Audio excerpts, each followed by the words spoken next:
This is Margaret Harris at the WHO headquarters. Although COVID-19 is a risk for all indigenous peoples globally, WHO is deeply concerned about the impact of the virus on indigenous peoples in the Americas, which remains the current epicenter of the pandemic. As of the 6th of July, more than 70,000 cases have been reported among indigenous peoples in the Americas and more than 2,000 deaths.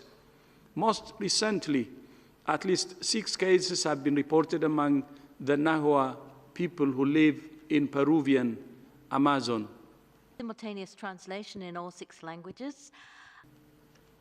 One of the key tools for suppressing transmission in indigenous communities and all communities is contact tracing.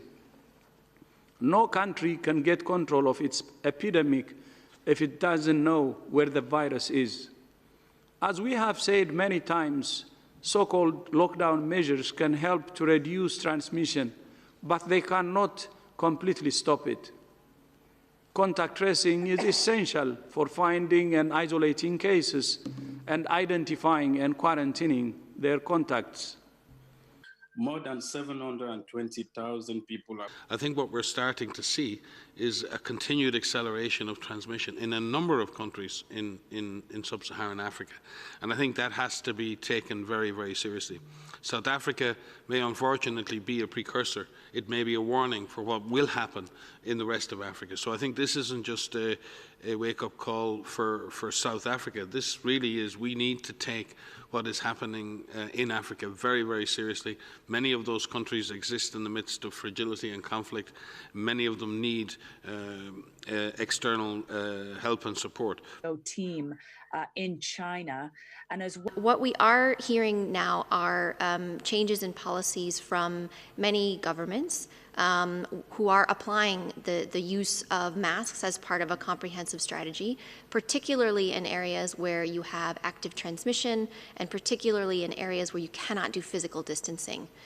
So what we're hearing quite a lot about is the use of masks in shops, the use of masks in public transportation, and things like that. So again, we support the use of masks as one of the tools that can be put in place.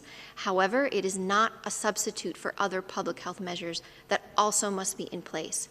Next question, and it might have to be the last because we're coming. So it's challenging in the context of COVID because in the capital city in Kinshasa, many people are focusing on COVID-19. So making sure that they don't play Ebola is extremely important. We need also from the national side to scale up operation in all areas.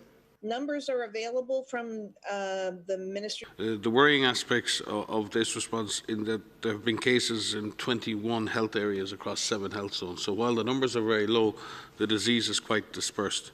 And 5 of 7 of those health zones have had cases in the last 4 days, which means the disease is active, it's not old. So what we have is active disease in 5 health zones across a wide geographic area. Again, worrying is that there are still 9 cases who are still in the community, and there are real challenges in terms of community engagement and convincing people to come for care in Ebola treatment centres. And thank you, Helen, for your question, which really ties together